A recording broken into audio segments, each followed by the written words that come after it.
Hello, everyone, and welcome to the first bonus episode of Season 5. This is the first part of a two-part interview we did with the journalist Elizabeth Becker, author of, in addition to many other books, When the War Was Over, a book about her reporting in Cambodia through much of the story we told this season.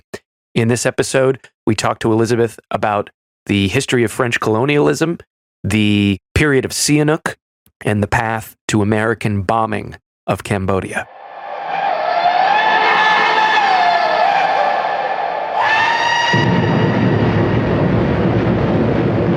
So for the purposes of someone trying to understand what played out in the 20th century with Cambodia, Vietnam, Laos, what was the colonial project like in Cambodia, and how did it shape that country? Well, 19th century colonial competition was concentrated a lot in Asia. And the French wanted, like many countries, the French wanted to find a way to take advantage of China. So that's why they went through Vietnam. For a while, they thought the Mekong would bring them up there, and they ended up colonizing Vietnam, Laos, and Cambodia. They were stopped at the border with Thailand, and Thailand is singular, and that's the only country in the region that was never colonized. So that's the border with Cambodia. Vietnam was at that stage the most dynamic country. Cambodia was once the dynamic nation at the center of peninsular Southeast Asia, but it was on the decline. And at that stage, Thailand and Vietnam were sort of inching towards who would take advantage of Cambodia's decline. This is very much part of what's in the Cambodian memory and history, that they were on the decline, the French came. Now, the French tried to present themselves as saviors. It wasn't the case. They made a deal first with then Siam, which is now called Thailand, with Siam, to give Siam the two northwest provinces that include most of the great temples of Angkor. But then they got control of Cambodia, they took it over, and it was always looked on as part of Indochina dominated by Vietnam. That's really important in what happens in the 20th century.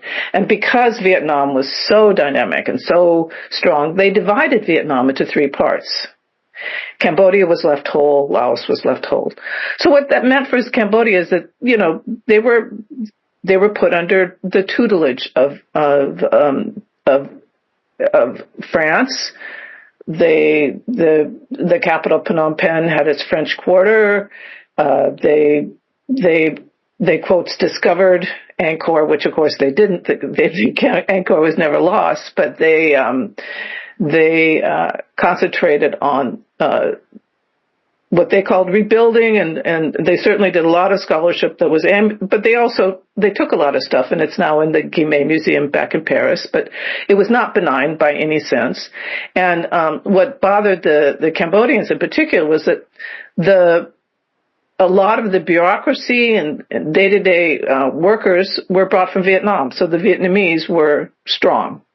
And then traditionally, and it still holds, overseas Chinese were very much part of the economy.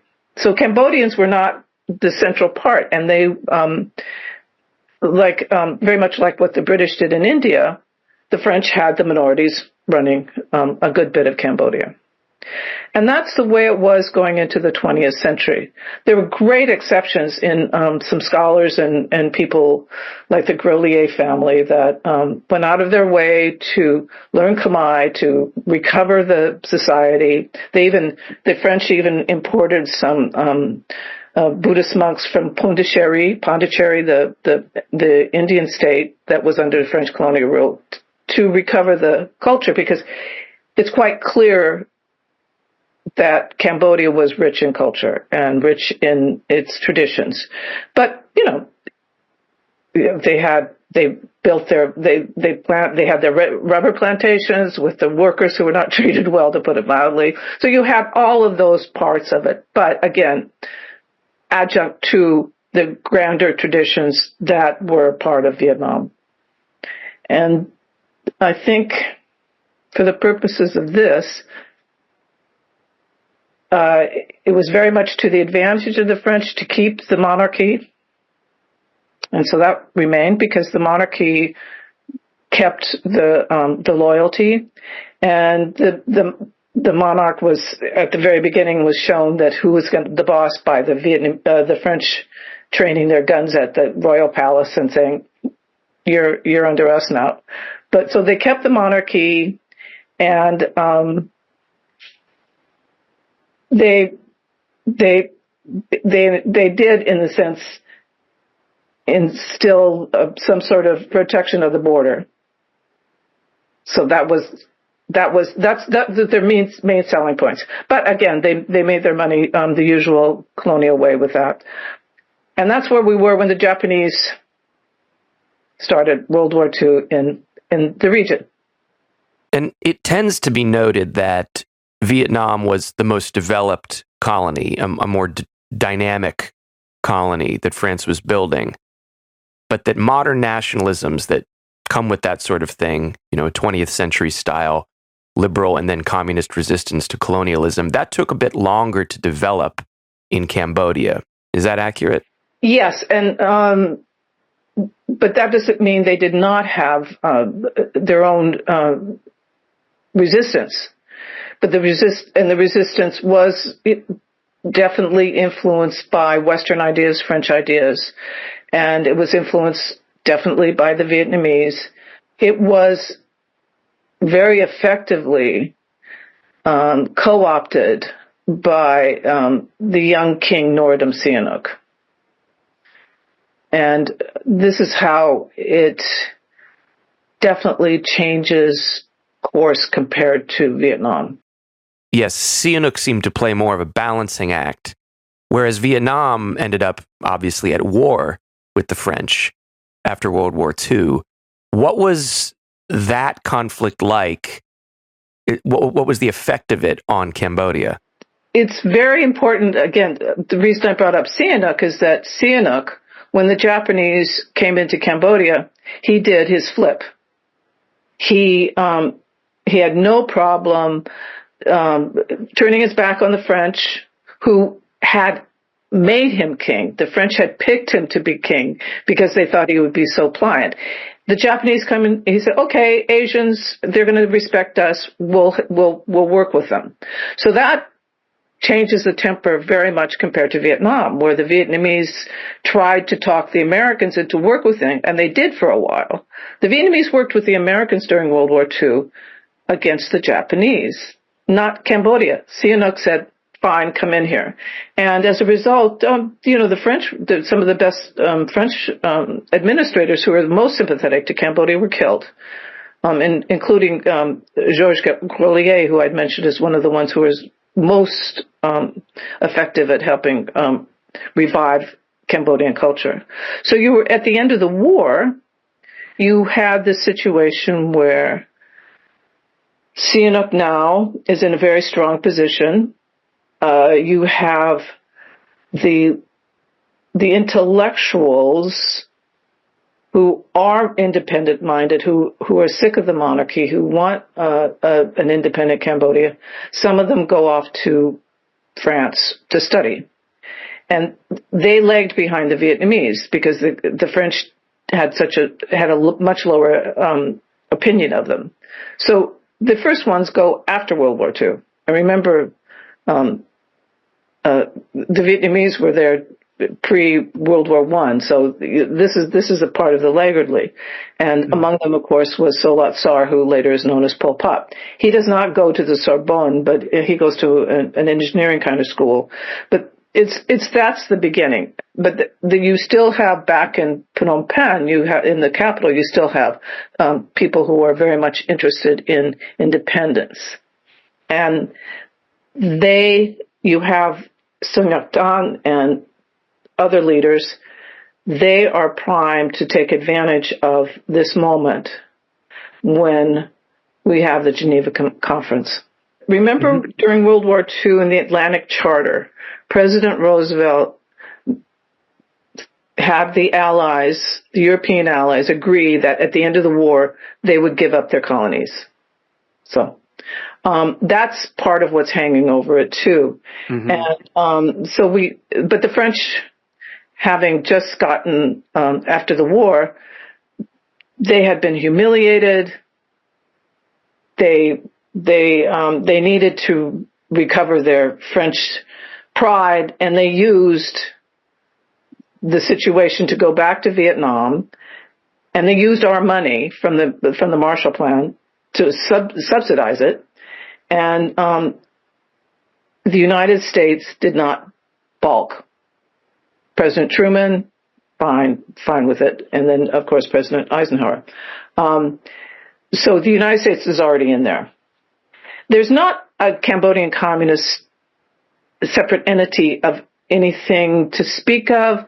There is still part of what the Indochina Communist Party, and that was what the Soviet Union and China, they didn't think there was enough to Cambodia to make it anything else. So it was a small group, and the main outcome for Cambodia was it's the only country who remained solid.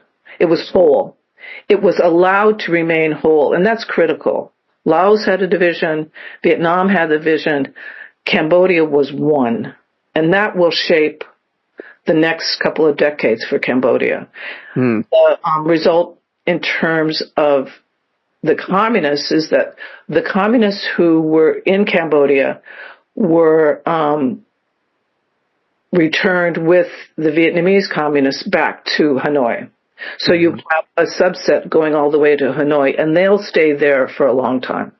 So Sihanouk, getting more into him, he's installed by the French, but then co-opts in these different moments the nationalisms that are cropping up domestically. He also plays the puppet for Japan. But then once you get to Geneva, as you and others have put it, he got to be the monarch that, or claimed to be the monarch that delivered Cambodia its independence without really doing a whole lot of fighting for it. He was there when, it could be claimed. And so what is the role that Sihanouk takes up from there? We've, been to Cambodia a couple months back, and a young person described to us, his era was a golden age where everything was perfect, or at least that's how they'd heard about it. Obviously, given what came after, it's an understandable nostalgia. But in the 50s and 60s, how did he actually run the country? And how did he manage to play Mr. Neutral in what was becoming such a Cold War hotspot? Well, he's no dummy. He's smart. He is charismatic. He has a stature way beyond the stature that a Cambodian leader did have or will ever have that has ever had. He had stature. Mm-hmm. He's surrounded by war. You put yourself in Sihanouk's position. The hot war is in Vietnam. Laos is divided as well. Same lines, the communists versus non-communists. And then Thailand has given itself over to the United States. The United States has taken the place of the French. They are bankrolling it. They refuse to accept the Geneva Accords, and they refuse to accept the election. So Sihanouk joins the non-alignment movement, which includes China, but also includes Indonesia, and is trying to stay out of it. So, and that's what more could you want from a leader of Cambodia at this moment? I mean, this is smart.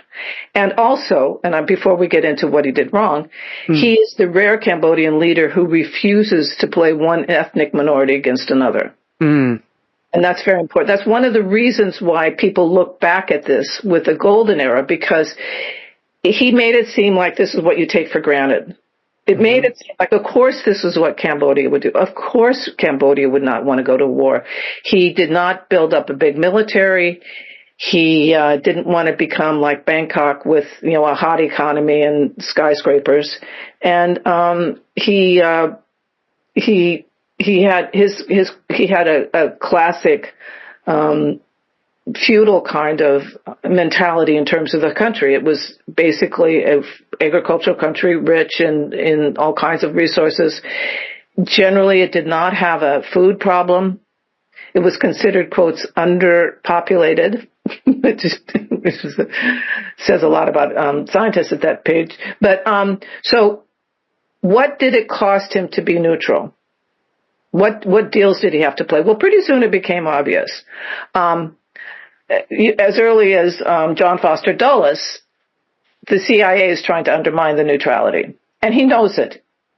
And they through the ties and through South Vietnam, they try to undermine it, try to get Sihanouk to take the side of what then the United States created called SEATO, the Southeast Asia Treaty Organization, which was just a shell for the U.S. side of the war. He didn't join. He stays with non-alignment movement. So then we hear from China.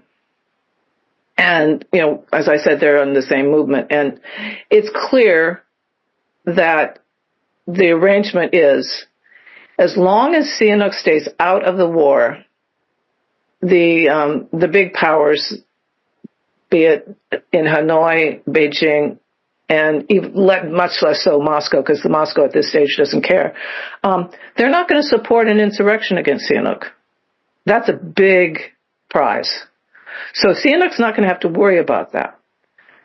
This is going to affect a lot of things. So you go, when the election doesn't happen, it confirms what Sihanouk feared, that the war would be fueled, and early on, he does not see how the South can win. Then the big point for him is when Diem is overthrown and murdered. And at that stage, he sees that the Americans are treating, he says out loud, the Americans are treating South Vietnam like a banana republic, which I hope people remember as that's a smear on what the United States did in South America.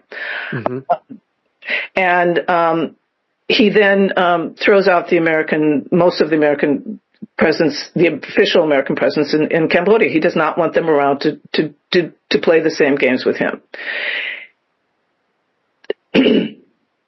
The war heats up, and it heats up, and the American soldiers are there in 1965. It's getting harder and harder. Their trips, Lon Nol, his Minister of Defense, is invited to Washington.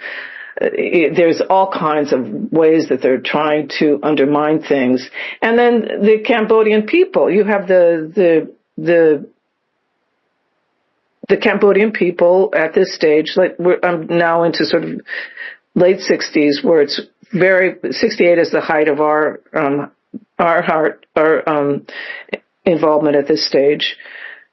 The locals want more of a democracy. They're tired of Sihanouk. They can look back at it now as golden, but then Sihanouk is making movies. Sihanouk is at the world stage. Sihanouk everywhere. And fine, Sihanouk, we love you, but let's have a real election. Your big tent, in fact, is suffocating us. If a dissident didn't join him, there's a good way to get rid of the dissident. And there's ample evidence that he was not kind to dissidents either. And you have pictures of executions, nothing on any scale. I mean, compared to other countries in the region, he was benign. But it heats up. And the pressure is getting heavier and heavier. And the bombing, and no, I'm not going to get ahead of myself on that one. So he's always been, as they say, mercurial, which means he overextends himself. He's such a raconteur and a man of about time that he's one of the few leaders interviewed with Playboy. And from there, he's also one of the few leaders who's held up as able to withstand the pressures of the Cold War. It's hard to put all of this in one person. And he has regular collapses. He has to go to spas and so on and so forth. And the pressure is getting worse and worse and worse. he realizes he has to do something with the Americans. So that's when Jacqueline Kennedy visits Cambodia, which was, it was glamorous. Photographers were everywhere. She was with her friend, who was a British, I think he was a count of some. Anyway, she visited Cambodia. She's filmed at Angkor. Great pictures of her with Sihanouk in Phnom Penh, and this was the photo op for a serious attempt by the Americans and Sihanouk to find a way to treat each other better, because there were signs, the anti-war movement was enormous by then back in the United States. American GIs had it in so many different instances of fragging and so on and so forth. There were lots of people in the United States in positions of power who realized this was not going well. This is, 67, it looks like it might be something. Then 68.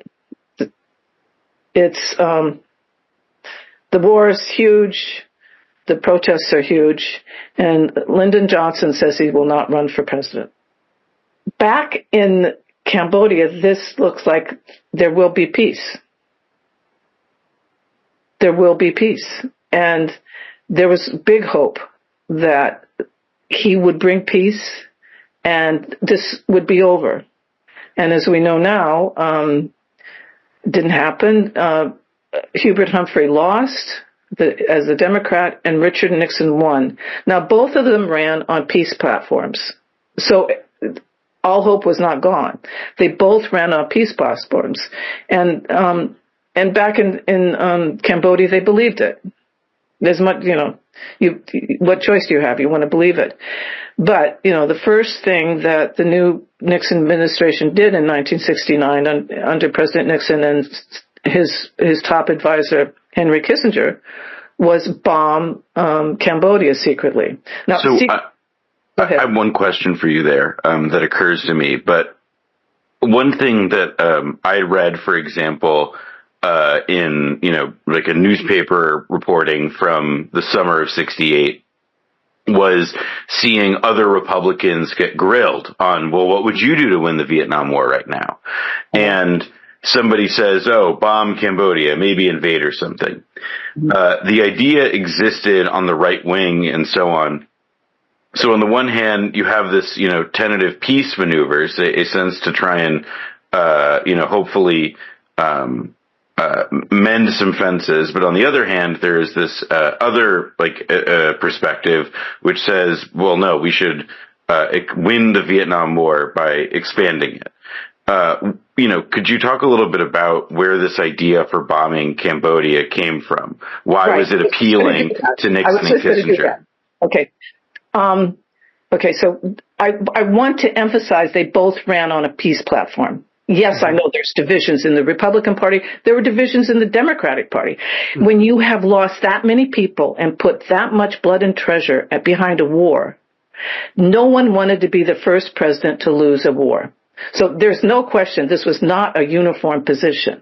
Now, where did the bombing of Cambodia came from? It came from the military, particularly General William Westmoreland. His Moby Dick was the Ho Chi Minh Trail.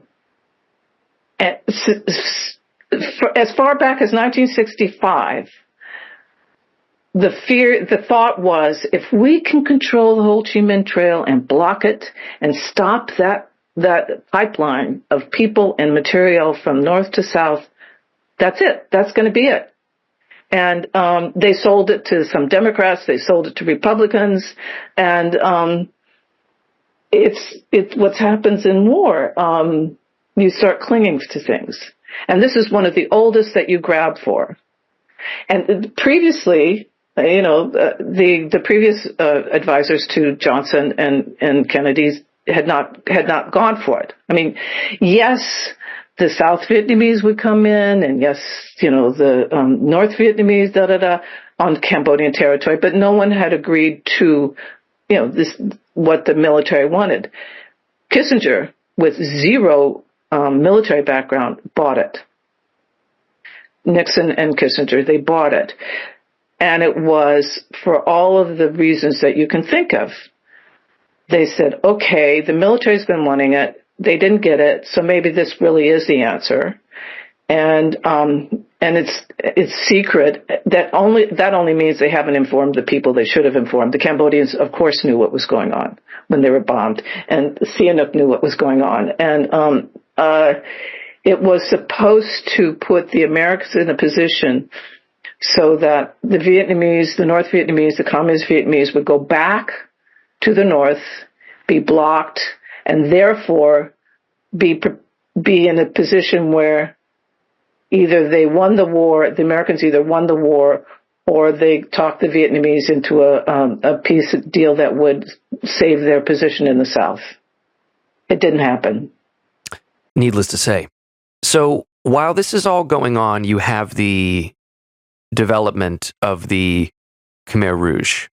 And they come home after Paris in the 50s. Sihanouk is starting to contend with the communist movement. And while the Viet Cong will do most of the fighting inside of Cambodia, the Khmer Rouge are starting to exist as their own thing. Could you explain just how they had evolved by the time we're in Nixon's first term, where they went from being, this small, almost rinky-dink Cambodian force to partners with the Viet Cong in the jungles? By 1962, they formed in what they would call in their own history their party, Communist Party, and shortly Solat Sar is the head. Now they're certainly still part of that group, and the Vietnamese are still obviously. They're fighting inside Cambodia, but there is not a support for an insurgency within. There's no question. And so there's a strong, it will show up later, but there's a strong sense that they're being shortchanged. Mm-hmm. And there's no love lost on that score. Mm-hmm. And they are not involved. The fighting is largely on the border. The people inside Phnom Penh, the brains and all the people who will become the heads, gradually have to leave and go into the jungle, into the provinces, because Sihanouk is hunting them down. He does not want the insurgency, and he knows that the insurgency is not only reviving and becoming more independent, but it's become a magnet for a lot of young people in the country. They leave behind their wives to make some money, and they start to build out, and they have the Samlat rebellion in the northwest, but they're not big, and they're not battle ready. Mm-hmm. 1970, when everything changes, they are not in any shape at all. The city in particular was sick of Sihanouk, and the insurgents were the communists were the strongest insurgency, but there was a democratic alternative as well, and they will play very soon into the overthrow of Sihanouk. The overthrow of Sihanouk was not just a military one. It was popular. What was the basis for popular dissatisfaction in the city with Sihanouk? Like, we know about his lifestyle, his erratic personality, the geopolitical neutralism, but I'm sure that those were not really what were the determinant factors for why somebody in Phnom Penh might begin to think that the government needed serious reforms that he was resisting. Well, first, the corruption was growing. The young thought that they wanted to be more like Bangkok, which was a dynamic economy, and Sihanouk did not want that. He wanted a cafe society where, he was much more intellectual. I opened the book with a guy named May Kampot, who was trained banker in Montreal and came back, and there's so little for them to do, and it was because Sihanouk had his idea of what Cambodia could be. I mean, this sounds weird, but someone said that it's like having Babar as your leader, where it was. I know it sounds funny, but it's. I know I didn't put that in my book, but you have the war, and you know that the war is important, but you also have Bangkok, where it's so exciting and they're doing so much, and here you are in a Sihanouk land, and they're smart, cultivated, they want more, but Sihanouk's base was always the peasantry. Strong base, and it was very monolithic in sense of Khmer Buddhist monarchy. Very strong. And he relied on that. He would go and hand out, he famously would take his helicopter out or his limo and go out and pass out rice and sarongs and so on. So you had, this helped fuel the division between the city and the countryside. And so you had a mix of this. You had in the whole world was becoming more modern, and Cambodia wanted in on it, and they didn't see the balance. So when the trouble starts brewing, remember there are three people behind this coup, which legalists will argue that in fact it was a coup that was allowed within the Constitution. Does that mean it's still a coup if it's allowed? In the sense that, yes, you can overthrow if you have the right. You don't have to have another election.